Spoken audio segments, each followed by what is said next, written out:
ಜನಪ್ರತಿನಿಧಿಗಳ ವಿಶೇಷ ಕೋರ್ಟ್ ಆದೇಶವನ್ನ ಹೊರಡಿಸಿದೆ. ನಾಳೆಗೆ ಎಷ್ಟು ವರ್ಷಗಳ ಸಜೆ ಅನ್ನೋದು, ಶಿಕ್ಷೆ ಅನ್ನೋದನ್ನ ಪ್ರಕಟ ಮಾಡುತ್ತೆ ಕೋರ್ಟ್. ಜನಪ್ರತಿನಿಧಿಗಳ ವಿಶೇಷ ನ್ಯಾಯಾಲಯದಿಂದ ಆದೇಶ ಹೊರಬಿದ್ದಿದೆ. ಅದು ಪ್ರಜ್ವಲ್ ರೇವಣ್ಣ ಈ ಪ್ರಕರಣದಲ್ಲಿ ದೋಷಿ, ಶಿಕ್ಷೆಗೆ ಒಳಪಟ್ಟಿದ್ದಾರೆ. ಈ ಪ್ರಕರಣದಲ್ಲಿ ಪ್ರಜ್ವಲ್ ರೇವಣ್ಣ ದೋಷಿ ಅಂತೇಳಿ ಸಾಬೀತಾಗಿದೆ. ಆ ಮೂಲಕ ಎಷ್ಟು ವರ್ಷಗಳ ಸಜೆ ಅನ್ನೋದು ಇನ್ನಷ್ಟೇ ಗೊತ್ತಾಗಬೇಕಾಗಿದೆ. ಕನಿಷ್ಠ ಅಂತ ಹೇಳಿದ್ರು ಕೂಡ 10 ವರ್ಷ ಶಿಕ್ಷೆ ಆಗುವಂತ ಸಾಧ್ಯತೆ ಇದೆ ಪ್ರಜ್ವಲ್ ರೇವಣ್ಣಗೆ. ಹೈಕೋರ್ಟ್ನಲ್ಲಿ ತೀರ್ಪನ್ನ ಪ್ರಶ್ನಿಸಲು ಅವಕಾಶವೂ ಇದೆ. ರಿಪಬ್ಲಿಕ್ ಕನ್ನಡಕ್ಕೆ ವಕೀಲ ಸುನೀಲ್ ಕುಮಾರ್ ಹೇಳಿಕೆಯನ್ನು ಕೊಟ್ಟಿದ್ದಾರೆ. ರಿಪಬ್ಲಿಕ್ ಕನ್ನಡಕ್ಕೆ ಸುನೀಲ್ ಕುಮಾರ್ ಪ್ರತಿಕ್ರಿಯೆ ಕೊಟ್ಟಿದ್ದಾರೆ. ಹಳೆಯ ಪ್ರಕರಣವಾಗಿದ್ದ ಕಾರಣ ತೀರ್ಪನ್ನ ಪ್ರಶ್ನಿಸಬಹುದು, ಒಪ್ಪಿಗೆ ಮೇಲೆ ನಡೆದಿದ್ದ ಪ್ರಕರಣವೆಂದು ವಾದಿಸಬಹುದು, ರಾಜಕೀಯ ಉದ್ದೇಶದಿಂದ, ದುರುದ್ದೇಶದಿಂದ ಸಂಸದನಾದ ಬಳಿಕ ದೂರು ಅಂತ ಹೇಳಿಯೂ ಕೂಡ ವಾದ ಮಾಡಬಹುದು ಅನ್ನೋದು ಕೂಡ. ಹೆಚ್ಚಿನ ಮಾಹಿತಿಯೊಂದಿಗೆ ನಮ್ಮ ಹಾಸನದ ಪ್ರತಿನಿಧಿ ಖುಷ್ವಂತ್ ನೇರ ಸಂಪರ್ಕದಲ್ಲಿದ್ದಾರೆ. ಖುಷ್ವಂತ್, ಪ್ರಜ್ವಲ್ ರೇವಣ್ಣಗೆ ಕೇವಲ 7 ತಿಂಗಳಿನಲ್ಲಿ ಈ ಅತ್ಯಾಚಾರ ಪ್ರಕರಣದಲ್ಲಿ ಇವರು ದೋಷಿ ಅಂತ ಹೇಳಿ ಈಗ ಸಾಬೀತಾಗಿದೆ. ಯಾವುದೇ ಜನಬಲವು, ಯಾವುದೇ ಹಣಬಲವೂ ಇಲ್ಲಿ ನಡಿಲಿಲ್ಲ. ಎಲ್ಲರಿಗೂ ಕೂಡ ನ್ಯಾಯ ಒಂದೇ, ಎಲ್ಲರಿಗೂ ಕೂಡ ಒಂದೇ ಕಾನೂನು ಅನ್ನೋದು ಸಾಬೀತಾಗಿದೆ. ಸದ್ಯ ಜನ ಏನಂತಾರೆ, ಈ ಹೊತ್ತಿಗೆ ಯಾವ ರೀತಿ ವಾತಾವರಣ ಇದೆ? ಯಾಕಂತ ಹೇಳಿದ್ರೆ ಹಾಸನದ ಸಂಸದರಾಗಿದ್ದವರು ಪ್ರಜ್ವಲ್ ರೇವಣ್ಣ. ಯಶವಂತ್,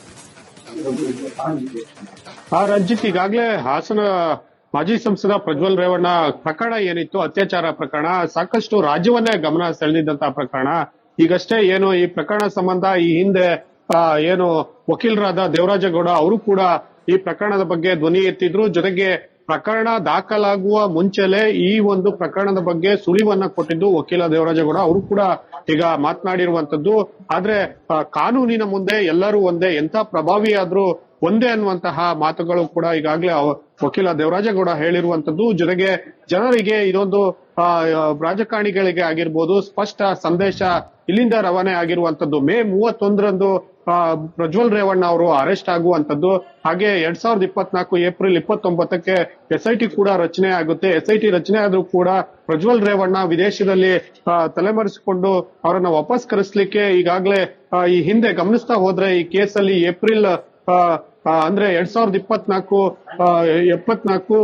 ಮೇ ತಿಂಗಳ 20ರಂದು HDK ಅವರು ಮನವಿ ಮಾಡ್ತಾರೆ. ನಂತರ ಮೇ 23ರಂದು ದೇವೇಗೌಡರು ಕೂಡ ಮನವಿ ಮಾಡ್ತಾರೆ, ಎಲ್ಲಿದ್ರು ಬಂದು ಶರಣಾಗುವಂತ. ಅಂತಿಮವಾಗಿ ಮೇ 31ರಂದು ಪ್ರಜ್ವಲ್ ರೇವಣ್ಣ ಅವರು ಅರೆಸ್ಟ್ ಆಗ್ತಾರೆ. ಆದ್ರೆ ಈ ಒಂದು ಪ್ರಕರಣದಲ್ಲಿ ಈಗಾಗಲೇ ವಕೀಲ ದೇವರಾಜೇಗೌಡ ಹೇಳಿರುವಂತದ್ದು, ಪ್ರಜ್ವಲ್ ರೇವಣ್ಣ ಅವರ ಪರ ವಕೀಲರು ಏನ್ ಮಾಡಿದ್ರು, ವಾದವನ್ನ ಮಾಡಿದ್ರು, ಅವರು ಎಲ್ಲೋ ಒಂದ್ ಕಡೆ ಈ ಕೇಸ್ನಲ್ಲಿ ತಾಂತ್ರಿಕವಾಗಿ ಎಡವಿದ್ದಾರೆ ಅನ್ನುವಂತ ಮಾತುಗಳನ್ನ ಹೇಳ್ತಾ ಇರುವಂತದ್ದು.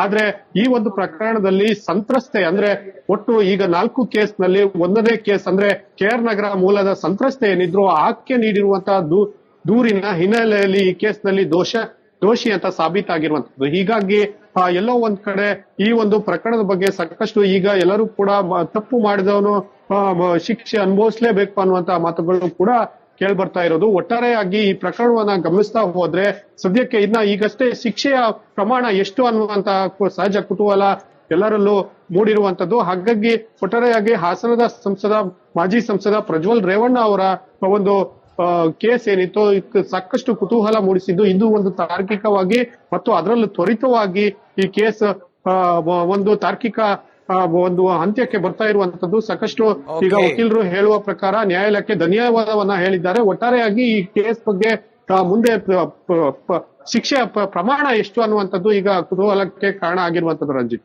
ಓಕೆ, ಹಾಗೆ ಲೈನ್ ಅಲ್ಲಿ ಖುಷ್ವಂತ, ನಮ್ಮ ಪ್ರತಿನಿಧಿ ಅರವಿಂದ್ ಕೂಡ ನೇರ ಸಂಪರ್ಕದಲ್ಲಿದ್ದಾರೆ. ಅರವಿಂದ, ಕನಿಷ್ಠ ಅಂತ ಹೇಳಿದ್ರೆ 10 ವರ್ಷ ಸಜೆ ಆಗತ್ತೆ ಅಂತೇಳಿ ಹೇಳ್ತಾ ಇದ್ದಾರೆ ಅರವಿಂದ್. ಸದ್ಯ ಈ ಪ್ರಕರಣದಲ್ಲಿ ಏನಾಗಬಹುದು? ಜನಪ್ರತಿನಿಧಿಗಳ ವಿಶೇಷ ಕೋರ್ಟ್ ಎಷ್ಟು ವರ್ಷ ಸಜೆ ಕೊಡಬಹುದು? ಏನೇನ್ ಸಾಧ್ಯತೆಗಳ ಬಗ್ಗೆ ಚರ್ಚೆ ಆಗ್ತಾ ಇದೆ ಅರವಿಂದ್?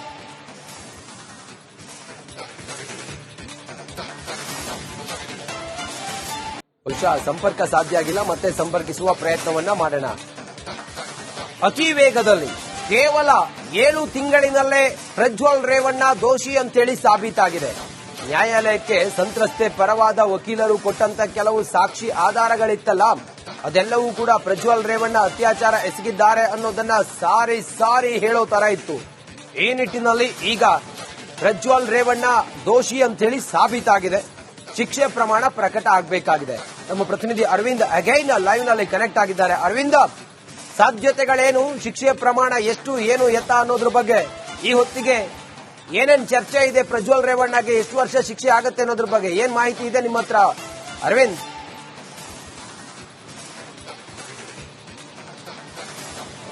ಎಸ್ ರಂಜಿತ್, ಖಂಡಿತವಾಗಲೂ ಈ ಒಂದು ಅತ್ಯಾಚಾರ ಪ್ರಕರಣ ಏನಿದೆ ಎಲ್ರಿಗೂ ಕೂಡ ಅಂದ್ರೆ ಅನ್ಯಾಯ ಆದವರಿಗೆ ನ್ಯಾಯ ಸಿಗುತ್ತೆ ಅನ್ನೋದಕ್ಕಾಗಿ ಈ ಒಂದು ತೀರ್ಪು ಎಲ್ಲೋ ಒಂದು ಕಡೆ ಉದಾಹರಣೆ ಅನ್ನೋದಕ್ಕಾಗಿ ಕುತೂಹಲವನ್ನು ಕೂಡ ಕೆರಳಿಸಿತ್ತು. ಇವತ್ತು ಜನಪ್ರತಿನಿಧಿಗಳ ನ್ಯಾಯಾಲಯದಲ್ಲಿ ವಿಚಾರಣೆ ಕೂಡ ಆಗಿತ್ತು. ಸತತವಾಗಿ 7 ತಿಂಗಳ ಕಾಲ ಈ ಒಂದು ಟ್ರಯಲ್ ನಡೆದಿತ್ತು ಜನಪ್ರತಿನಿಧಿಗಳ ನ್ಯಾಯಾಲಯದಲ್ಲಿ. ನ್ಯಾಯಮೂರ್ತಿ ಸಂತೋಷ್ ಗಜಾನನ ಭಟ್ ಅವರು ಇವತ್ತು ಅಂತಿಮವಾಗಿ ತೀರ್ಪನ್ನ ಕೂಡ ಪ್ರಕಟ ಮಾಡಬೇಕಾಗಿತ್ತು. ಅಂತ ಹಂತದಲ್ಲಿ ಅವರು ಪ್ರಜ್ವಲ್ ರೇವಣ್ಣ ದೋಷಿ ಎನ್ನುವಂತಹ ಒಂದು ಹೇಳಿಕೆಯನ್ನು ನೀಡಿರೋದು, ಅಂದ್ರೆ ಆತ ದೋಷಿ ಎನ್ನುವಂತದನ್ನ ತಿಳಿಸಿರುವಂತದ್ದು. ನಾಳೆ ಈಗ ಅವರಿಗೆ ಯಾವ ರೀತಿಯಾದಂತಹ ಶಿಕ್ಷೆಯನ್ನು ವಿಧಿಸಿ ಆದೇಶವನ್ನ ಹೊರಡಿಸ್ತಾರೆ ಅನ್ನುವಂಥದ್ದನ್ನ ಕಾಯ್ದು ನೋಡಬೇಕಾಗಿದೆ. ಪ್ರಮುಖವಾಗಿ ಅತ್ಯಾಚಾರ ಪ್ರಕರಣಗಳಲ್ಲಿ ಈಗಾಗಲೇ 10 ವರ್ಷ ಆಗಿರಬಹುದು, 20 ವರ್ಷ ಆಗಿರಬಹುದು, ಈ ರೀತಿಯಾದಂತಹ ಶಿಕ್ಷೆಯ ಪ್ರಮಾಣವನ್ನ ಹಲವು ಪ್ರಕರಣಗಳಲ್ಲಿ ಈಗಾಗಲೇ ಆದೇಶವನ್ನ ಕೊಟ್ಟಿರುವಂತದ್ದು. ಈ ಒಂದು ಕೇಸಲ್ಲಿ ಅಂದ್ರೆ ಪ್ರಮುಖವಾಗಿ ಪ್ರಜ್ವಲ್ ರೇವಣ್ಣ ಅವರ ಮೇಲೆ ಸುಮಾರು 4 ಕೇಸ್ಗಳಾಗಿದ್ವು. ಅದರಲ್ಲಿ 2 ಕೇಸ್ನಲ್ಲಿ ಅವರನ್ನ ಬಂಧನ ಮಾಡಲಾಗಿತ್ತು. ಪ್ರಮುಖವಾಗಿ ಅದರಲ್ಲೂ ಕೂಡ ಈ KR ನಗರ ಸಂತ್ರಸ್ತೆ ಏನಿದ್ರು, ಇವರು ಹಾಸನದ ಹೊಳೆ ನರಸೀಪುರದ ಅವರ ಮನೆಯಲ್ಲಿ ಇವರು ಕೆಲಸ ಮಾಡ್ತಾ ಇದ್ರು, ಸುಮಾರು ವರ್ಷಗಳಿಂದ ಕೆಲಸ ಮಾಡ್ತಾ ಇದ್ರು. ಅತ್ಯಾಚಾರ ಮಾಡಿ ಆ ಒಂದು ವಿಡಿಯೋವನ್ನ ವೈರಲ್ ಮಾಡಲಾಗಿತ್ತು.